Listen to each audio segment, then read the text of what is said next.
Boom, we're live. My name is Patrick P.D. Delgado, the creator of the SPEAR and the AC Mars P's Life Principles. My co-host is my best friend, Kenny Candia, the ambassador of the SPEAR and the AC Mars P's Life Principles. SPEAR is spelled SPPRR, which is an abbreviation for the 5 components of your life and how to manage each one individually. The first letter is S, and that's for spiritual. Next is P, and that's for physical. The next P is for psychological. R is for relationships, and the last R is for resources. The premise of the podcast is education and fulfillment in each of those 5 components. The problem is there's a lot of misinformation regarding long-term success in any of those given components of your life. Applying the principles of your life SPEAR is the antidote to not knowing where to find long-term fulfillment. Remember, success is dependent upon the application of the information. And because the principles that are taught here are unique every single week, this can't be found or duplicated anywhere else. So make sure to follow the weekly podcast and leave us a review and give us a comment. We live. Boom, we're live. We are live, bro. So, Yes. Kenny, here we are. Here we are again, talking about SPEAR, your life SPEAR. Yes, sir. So, Kenny, tell me what's going on with your...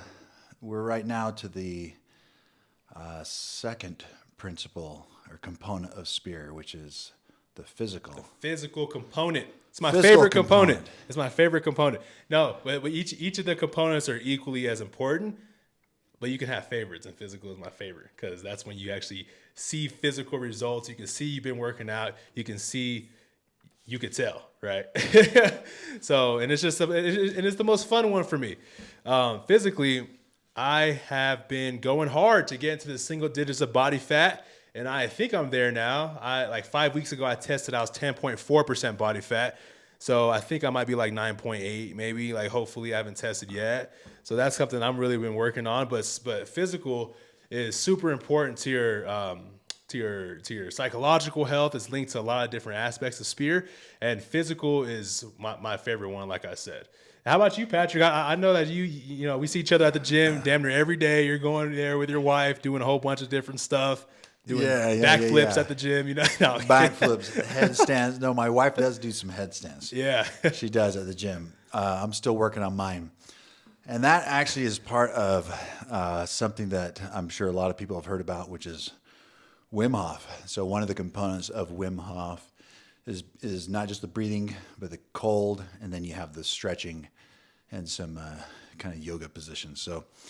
So yeah, that's what you see us doing at the gym, Kenny.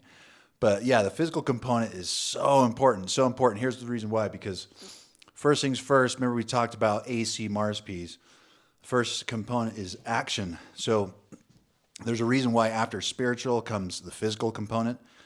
So physically, you know, where are you physically? Because everything else that comes after this, the P, R, and R, if you're not physically where, you know, in a good space, everything else is gonna fall apart. Those other 3 components of your SPEAR, your life SPEAR. So yeah, so physically, man, I mean, everything changes when you're good physically. I mean, emotionally, you start to feel better, right? So that's the next P is the psychologically, right? So you psychologically feel better when you're physically better. So you feel better. You look at yourself and you feel more confident, but you have more energy. Having more energy is not just from, you know, right now I'm drinking some coconut water because it has potassium.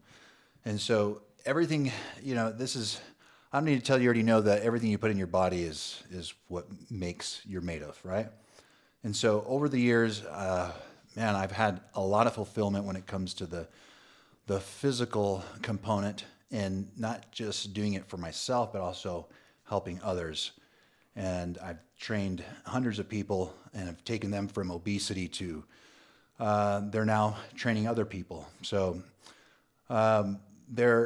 that for me is the physical component has been a big part of my life. I've always been active the majority of my life. There have been parts of my life that have been more sedentary, but for the majority of the time, I've been pretty active. I know you've had your journey with the physical component. Journey, man, journeys and physical components. I would say one of the toughest ones because it's the one that actually takes a long time to actually see some results. You could start doing something physically, dieting or whatever for 1 day, 2 days, 3 days, where we're talking full days, full weeks, full months, full years to actually see some results you actually want. So I think like in a couple years ago, I was like 30% body fat, which is technically obese. I was like 32% body fat. So like a journey for me physically was kind of going up and down, up and down, up and down, up and down, because I would always do something, either like a fad diet or something that's not sustainable, something that isn't truly a long-term thing that you can do. For instance, like a lot so today we have some current trends that I actually see. You see keto dieting, no carbs, or you see like, not bashing on keto, by the way, if it works for you long term, then it works. But a lot of people I see rubber band and go back and gain all that fat back within like a month or two, right? So another one is super popular right now is watermelon diet, fruit only for months, because you can literally survive off of fruit. I mean, you can, right? Go look at Cali Muscle. Have you ever looked at Cali Muscle? That's a lot of sugar. That dude was so jacked, right? He was so big. He was probably like twice my size. But now, he had like a heart attack. But now he wants to go on a fruit-only diet and stuff like that. I think you could take him though, Kenny. Yeah, but now he's super skinny and like he doesn't really look all that healthy. But anyway, besides the point, there's all these fad diets that are going on that just aren't sustainable. And you do it, you'll lose a ton of weight, and then you'll get back to the weight that you were.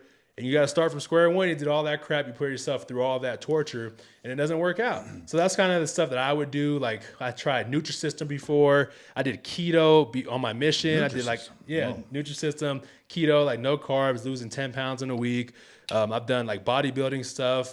For some people that is sustainable. But for the like a small percentage of the population that can actually stick with it, doing all that cardio, eating barely any food, just to get shredded up. And then, if you fall off, same thing, you'll gain all that weight back. So it took me years. It took me years to literally find out what works for me and what's sustainable as far as physical goes. And that's something else that we want to talk about, because when it comes to sustainability, you want to talk about your habits. Habits is literally what's going to take you sustainable in the long run. Right. So habits make us, habits break us, right? So that's, tell me your habits, I'll tell you who you are physically. You can see, when it comes to the physical component, it's actually pretty easy because it's the law of thermodynamics, calories in, calories out. So it's a law of science. It's not anything you can change. You can't change it with taking thermodynamics or any type of pills. It's just this law of thermodynamics, calories in, calories out. So with that being said, it's easy to track, right? You have different ways of tracking it. But you're talking about these fad diets. I've always said that these fad diets, if it's not something you can do long term, the whole purpose of SPEAR and AC Mars Ps is long term success. If you can't do it long term, why are you doing it? If it's only for the summer, why are you doing it? So it's kind of like taking a shower. If it's not going to be integrated into your lifestyle on a daily basis, why are you doing it? If it's not something you can do on a daily basis, like showering, why are you doing it? So I'm being serious. Consider it just like showering, just something, a part of your day, part of balancing your day, balancing who you are and who you are and who you want to become. And it's doing it on a daily basis. Those are the dailies that we were talking about. So doing a fad diet is also, if you're doing things wrong, things aren't dialed in, it's kind of like riding a bike without a chain. You can or you can pedal as hard as you want, but you're not getting anywhere. So that's when it comes down to fad diets. And I see people doing them, and these yo-yo diets, they're coming and going, and things have changed. I swear, I don't know, I'm going to have to do a little more research, but I swear this keto dieting is similar, if not just a regurgitated, reinvented version of the Dr. Atkins diet. Back in the day. That's back when I was training a lot of clients. So that's the physical component. of spear. Now let's talk about. I mean, we talked about if you apply AC Mars Ps, then you're taking action, clarity. We talked about measuring. I mean, what's your means of measuring? How are you measuring your progress physically, Kenny? So with me, when I measure, so one thing that I measure every single day, pretty much every couple hours, is my food that I'm eating. So I'm a macro based person. Not saying that because the thing is, though, my goals is to look a certain way and to get down to a certain percent body fat. So I got to make sure my macros are in place, right? The most simple macro that you can track is your calories. Okay, but if you want to get a little deeper than that, you want to burn body fat and build muscle at the same time. It has to go a little bit deeper than calories. Because if you're just tracking your calories, you can literally just eat yourself slim and not even have to work out. But if you want to get tone, which most people want to get tone, like, hey, what are your goals? Want to lose weight? Is there any specific way you want to look? Most people say I want to look tone. Yeah. Well, you know what tone means, right? It means putting on muscle and losing fat at the same time. And for you to do that, you have to track each individual macro. So I track all the food that I eat. It's super easy. You all know why it's super easy? Because I developed that habit. Habits are developed after 21 times of doing it consistently.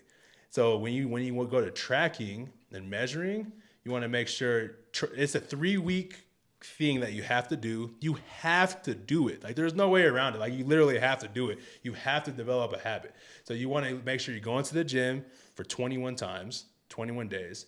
You want to make sure you're tracking all your macros for 21 days, and just doing those two things for 21 days will determine if you are going to succeed and develop a sustainable habit for your long-term success. So what I've done is not, okay, when I track my macros, I still go out to eat with my wife, still go on dates, go on double dates all the time. I have Indian food, I have Mexican, I have all these different types of foods, man. Like, I eat whatever I want, right?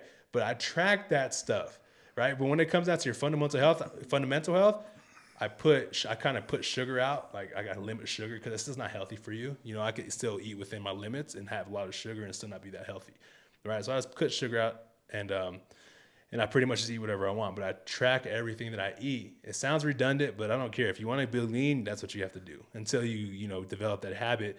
And like with Patrick, I know you guys don't track your macros, right?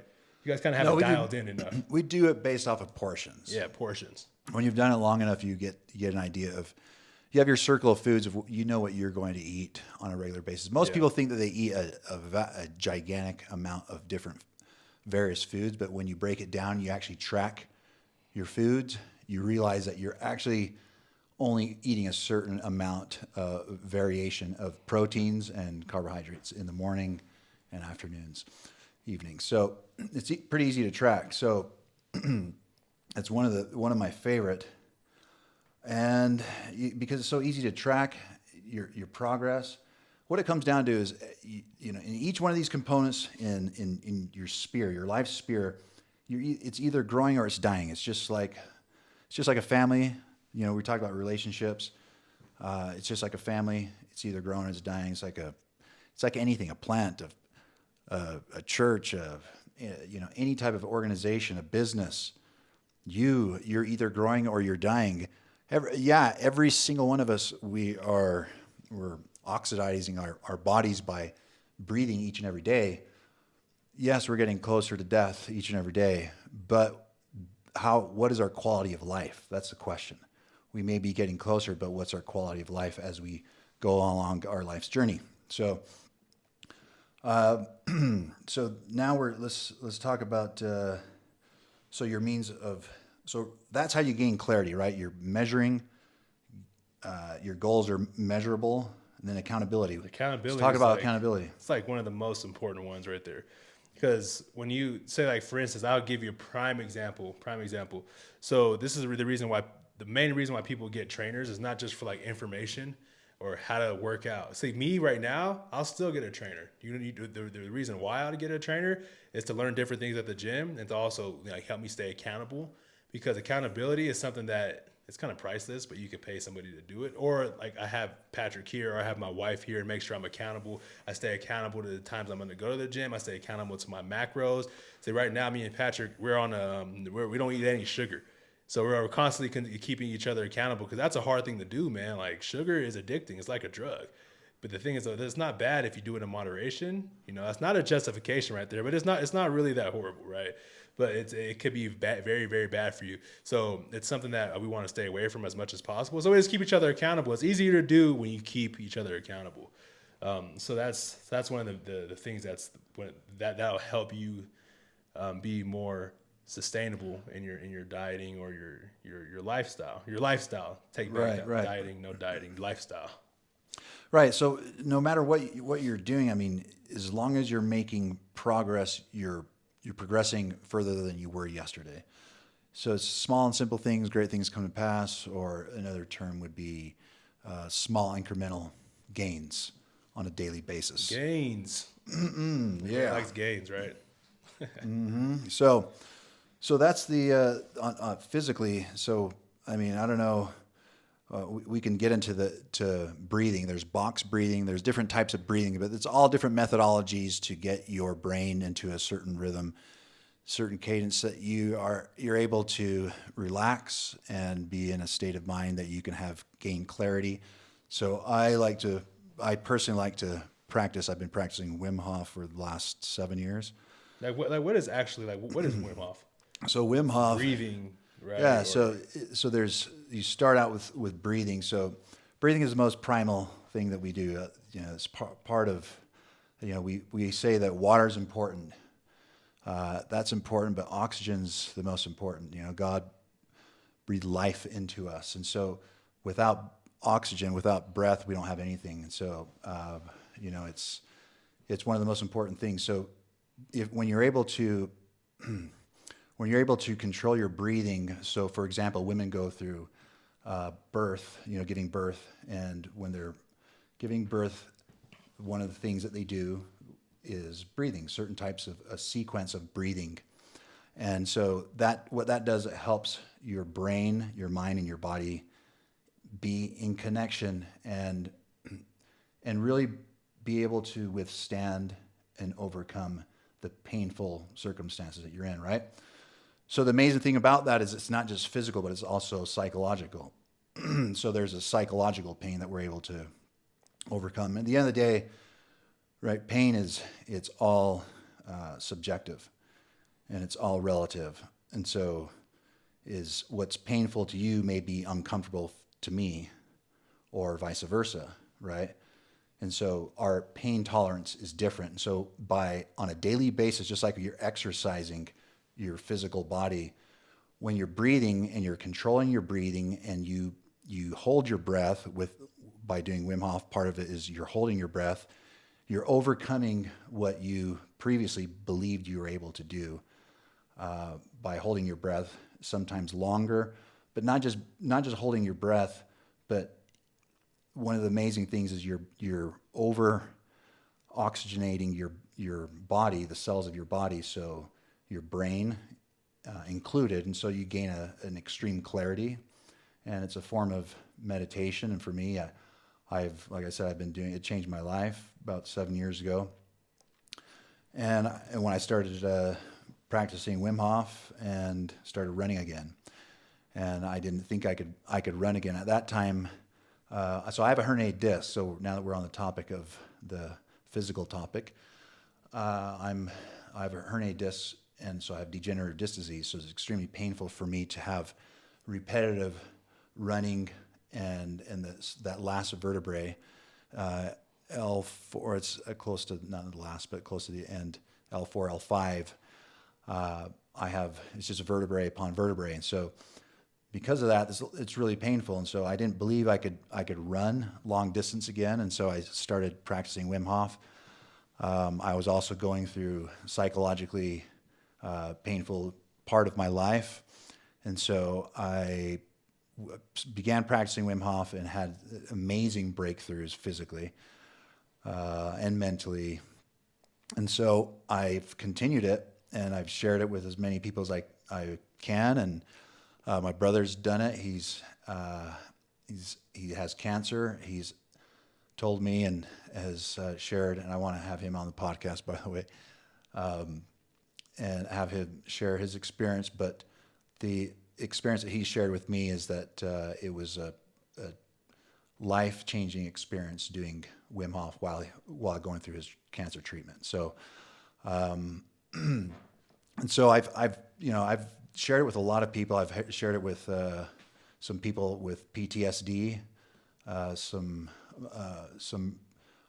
good friend of mine who's is a Marine and has PTSD, and shared with him, has some breakthroughs with him. So really transformative. It's something that's experiential. You have to experience it yourself to really understand how big of a difference it makes. But physiologically, what it does is you're over oxygenating your body, the cells of your body, so you gain a lot of clarity. And what happens is our primal instinct is to breathe. And so when you're holding your breath and your body is telling you everything you're going to die if you don't breathe, and you're able to overcome your body's anxiety, your mind's anxiety, and calm your mind and get into a state of flow until your mind overcomes your body, puts your body at ease, and what was painful before now becomes tolerable. So now comes the very end of Wim Hof, and that's where the ice bath or cold shower comes in. That, shocking your body, does a whole bunch of physiological changes to your body. You can go research. Most people have already heard it by now, or you can go research it on your own. But just look up Wim Hof; it's everywhere. WIM space HOFF, Wim Hof. Just HOF. HOF, yeah. Yeah. So Wim, yeah, he's an amazing person, and he talks about it himself. Everything he's learned it from other people. He's also learned it from himself. I like one of his sayings that the feeling is understanding. And so to be able to understand the experience is something that has to be felt. And so you do have a lot of mental barrier breakthroughs. And so because of that, now your approach at the gym, or whether you're running up the side of the mountain behind our house, or whatever you're doing, running down the street, now you feel like you can go further than you went before. And so, and it's all mental. You a lot of people listen to David Goggins. He also changed my life.